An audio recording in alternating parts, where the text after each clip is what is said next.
Kainé's dreams encounter. Gently, weakly, softly. The shade, sure that its tormentor was dead, turned and stomped off toward the horizon, stopping along the way to bellow one final roar. Couldn't kill it. So sorry, Grandma.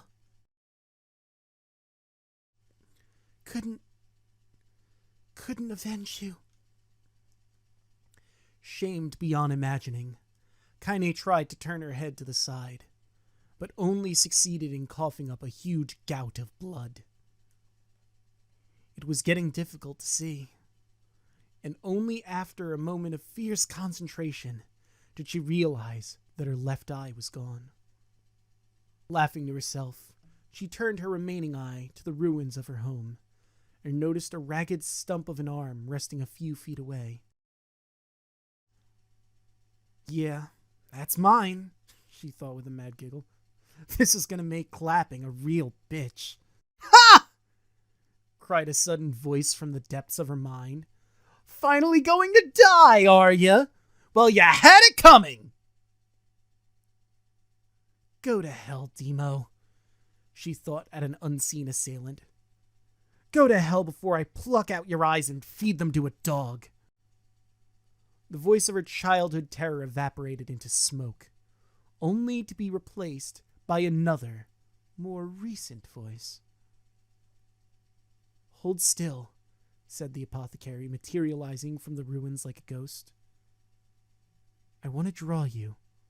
That way you can live forever. No. Stop. I don't want to live forever. Want to die right here. I see, he said quietly. Well, if that's how you want it. The spectral shopkeeper fluttered in and out of existence for a moment, then produced a piece of paper and sketched quickly. After a few seconds, he turned the page to Kainé and smiled. Since you rejected my offer, I decided to draw someone else. It was a picture of her grandmother, real as life. Kainé opened her mouth to thank the man, but stopped as the picture began to blacken in the middle. Before she could say anything, thousands of multi-legged insects began to swarm across the image, tearing at it with sharpened pincers. Stop! No! Don't hurt that picture! Kainé reached out with her remaining arm and waved futilely at the air. To her surprise, the insects fell off the picture into the ground below, where they vanished into tiny black tendrils of smoke. Relieved, Kainé turned her good eye back to the picture, only to open her mouth in a silent scream. The sketch now showed her grandmother as she truly was, a smashed, unrecognizable lump of nothing. The apothecary smiled, then broke into a jolly dance. See that? He cried as he danced his jig. It's perfect now! She looks just like you! Ah-cha-cha-cha! I look like that?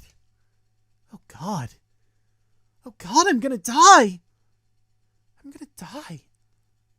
Drowning in despair, Kainé laid her head back in the mud and smoke of her ruined house and waited for the end to come. But just before she let everything go, an unfamiliar voice began to whisper in her ear. Ain't you got a wish, sunshine? The voice was vulgar and fierce at the same time, as if insanity had found a way to take form. Kainé wanted to scream as the voice crawled under his skin, but her lungs refused to work. You know, a wish, like a prayer or something. Why don't you get on your knees and start praying to heaven? Please, invincible man in the sky, save me! Save me! Kainé finally resorted to shouting at the voice with her mind. I don't make wishes! They don't come true for me! I'm a curse! A freak! I should be left to die. The other voice boomed in her ears. Oh God, you are the best! Kainé glanced down and saw a black, shiny substance oozing from her legs. She tried to brush it away, but her remaining arm would no longer respond. The substance slowly crept around her feet, and then began moving up toward the rest of her body. Is this death? Is this what it's like? Or is my mind just losing itself? She could feel the slime oozing upwards, feel the hot, searing pain it left in its wake. Whatever else might be happening, she was still alive, and this was real. Come on, said the voice. Let it go. The cold never bothered me anyway. Kainé tried to ignore the voice and concentrate on the pain, but the newcomer would have none of it. Don't ignore me, sunshine. You're ready to give up? Ready to die? So why not let me have it? Have what? Your body! Come on, give it to me! Give it to me! I want to stand on the ground, feel the rain, taste the wind. The voice paused, as if it was licking its lips. When it resumed, it was filled with mad, unabated joy. And I want to take your hands and use them to choke the goddamn life out of people. I want to tear out their throats and bathe in the blood, just like before. In response, Kainé shifted her head and vomited. The warmth of it crept down her front and mingled with the pain of the encroaching black ooze. Are you a shade? Yeah, maybe. What of it? The slime reached her face and crept past her nose and slowly oozed into the socket of her missing eye. The moment it touched her brain, Kainé was struck by the most powerful sensation she'd ever felt in her life. It was ecstasy. She wanted to scream with delight, but all she could manage was a small, whispered moan. Feels good, don't it? Asked the voice with a chuckle. Yeah, what can I say? I know how to please the ladies. Now give me that body. Come on. Give me the body, and I'll give you more of this feeling. It's a fair trade. The black lump began to protrude from Kainé's side. As she watched, it grew longer and thicker, eventually taking the form of her missing arm. I can see better, she thought. My eye must be growing back too. The slime reached up to envelop the rest of her face, but she managed to brush it away. Stop, she whispered, marveling at how she had regained her voice. Stop.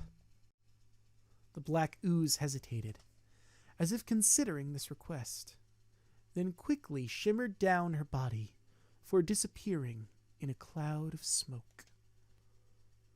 What the hell, sunshine? Screamed the voice. We had a deal! I thought you wanted to die! Grandma said, I can't die yet. A brief image of her grandmother, bloodied and broken, flashed before her eyes. She saw the shade that had killed her and heard its mocking laughter. then closed her eyes and forced the image from her mind. Her whole body was quaking with rage. When she opened her eyes again, they burned bright red. That thing took my grandmother. I have to kill it before I die. Kainé glanced down and saw a mysterious pattern, the pattern of the shades, burn itself into her left arm. "Well, I'll be damned," said the voice cheerfully. "Look at that, sunshine! I think you and me are gonna be good friends now." Kainé stared intently at her arm. The more emotional she felt, the more the letters seemed ready to puncture her skin and begin infecting the rest of her body. The arm clearly had a will of its own now. "Stop! Gotta stop." Holding her left arm in her right, Kainé took a deep breath and tried to calm herself. "Come on, don't fight it!" pleaded the voice. "Hate's my favorite dish, and I'm hungry. Let it go! Feel the anger, burn with the fire of revenge, thirst for blood. Then go out there and... Shut up! Shut up and get the hell out of my body!" "Your body? Now that's rich, sunshine. Real rich. Look, why don't you just up and die, so I can have this body all to myself? What do you say? I bet those buddies of yours in the Airy would love to see you dead." Kainé grabbed a nearby shard of glass and tried to saw off the shade-infected portion of her side. Before she could, her darkened left arm grabbed her right wrist, crushing it. Kainé screamed and dropped the shard as the sound of bone crunching on bone filled the air. "Stupid idiot girl! You're possessed now, sunshine! And there ain't no going back." The voice laughed again, a loud, long wail that seemed to go on without end. "Possessed?" whispered Kainé. "Yeah, possessed. You and me, we got what you might call a timeshare arrangement. Remember how folks used to think you were a freak? Well, wait till they get a load of you now." Kainé looked up, tears in her eyes. The sky seemed smaller somehow, darker. Is this because of that shade? Is this how they see the world? "So, listen," purred the voice.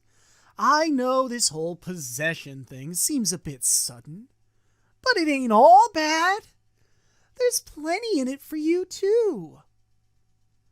I'm a very powerful creature, sunshine. And now that power belongs to you.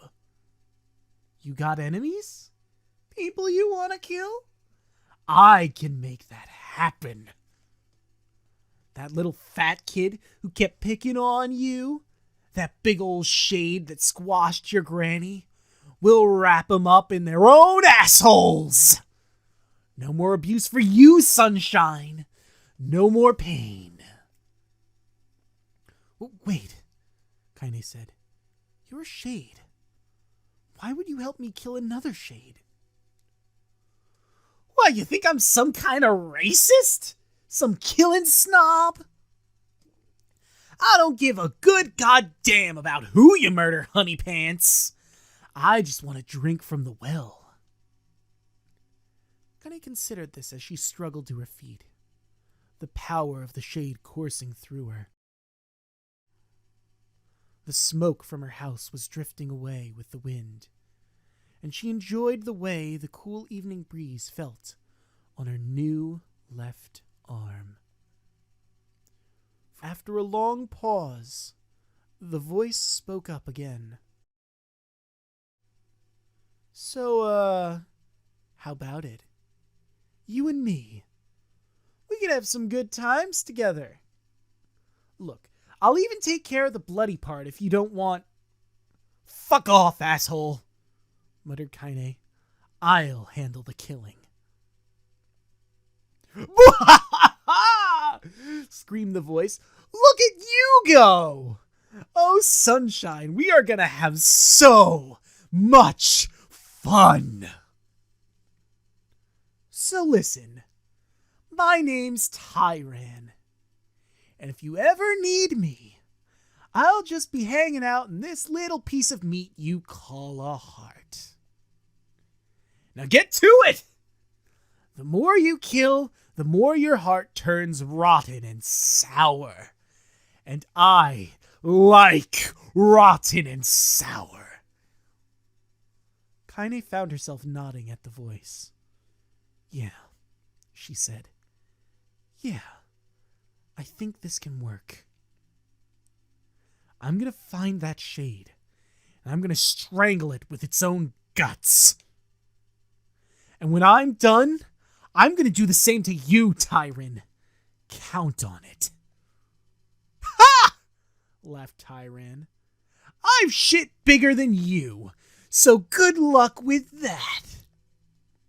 Oh, and hey, one more thing. Right now, you and me are sharing this body.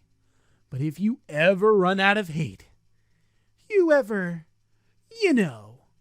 go soft, then I'm gonna take over everything. So keep on killing, sunshine, and watch your back. The voice grew fainter and gradually faded away, fading to somewhere deep inside Kainé herself. Kainé waited until she was sure the voice was gone, then waved her new left arm around a few times. Feels perfectly normal, she thought. It feels like mine. Desperately, she began poking and prodding at the new limb, determined to find something wrong with it. She didn't want to feel normal. That would mean the creature inside her had already won. I'm not a shade. I am Kainé. Repeating this mantra in her mind, she slowly began digging through the rubble of her house, being careful to ignore a certain red-stained spot in the corner. Finally, after what seemed like an eternity of heartbreaking work, she found what she was looking for. It was the wreath of lunar tears. Though it had been through hell and back, the garland's petals were as bright as ever. Kainé started to place it in her hair, then slowly lowered the wreath and stared at it. I'm sorry, Grandma. I'm so sorry. But I don't deserve to wear this anymore. I'm possessed, corrupted, a freak. And this time, I don't think there's any going back. Holding the flowers to her heart, Kainé fell to the ground and sobbed. As night gradually lighted to dawn, and the people of the area rose to their daily lives, she remained in that position, as if tears could somehow wash away the horror that now infected her world. Achievement unlocked, Educated Warrior. Alive. Stay alive. Stay alive. Grandma? Kainé, you gotta live. You gotta come back to us.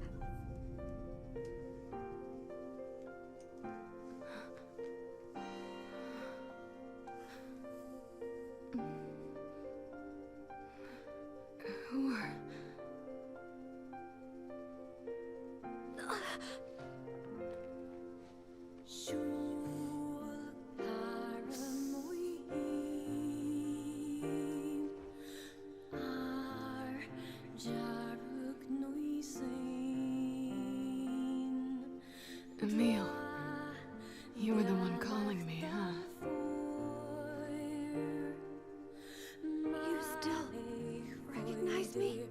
Yeah, sure. I knew you right away.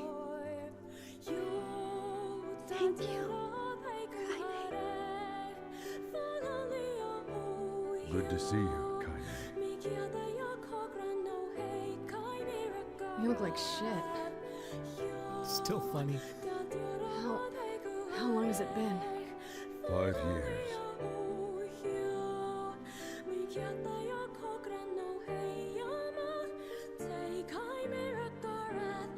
Hence why he looks like shit. Oh. That's a long time. Any luck with Yona? We are still no closer to finding her. We need a way to locate the Shadow Lord. This is for you. Lunar Tears. Did you make this? It's just a little welcome back gift. It's not much, I know. It's nothing like the one Grandma used to make, but... oh, hell. Thanks. Excuse me. Popola, we did it. We freed Kainé. That's great. Listen, can I talk to you for a minute?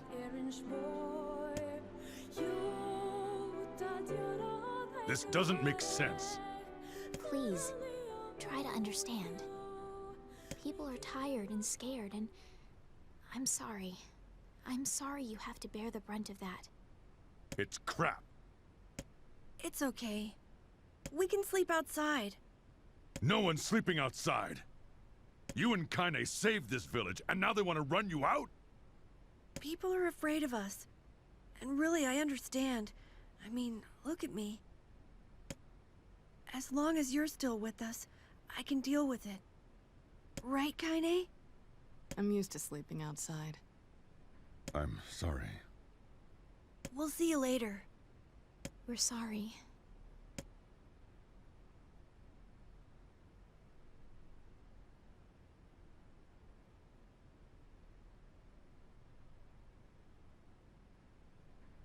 What is the matter?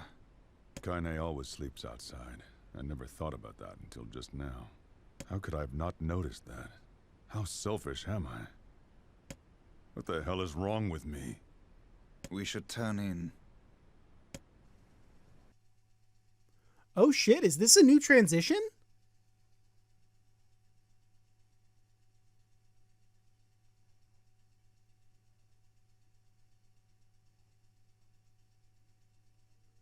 Sleep well? Sure. Well, if you say so. I need to go see Devla and Popola. Very well. All right. Wow. That is a long episode. Wait, why did I have moonflower seeds here? I didn't want to look at that. Fuck. I didn't mean to look at that, but I guess we're looking at it now. What might that be? It's my wife's old diary. For true, some kind of woman saw fit to marry the likes of you. She's dead. The black scroll took her. Boy, now this is awkward, isn't it, Vice? I apologize. My attempt at humor was inappropriate. It's all right. I've made my peace with it. This is the diary my wife left behind. Reading it reminds me of when our family was still whole and happy. I see. I usually stop before the end, though. The last few entries are pretty bizarre. In what way? Well, here. Take a look.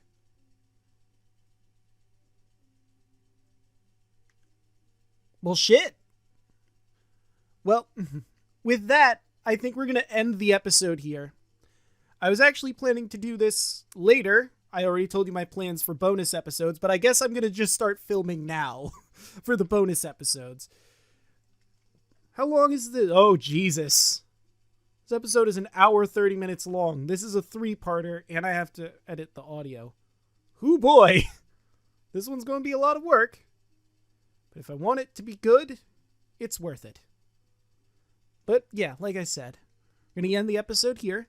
In the next one, well, we continue with our walk through B, and we'll see what that entails.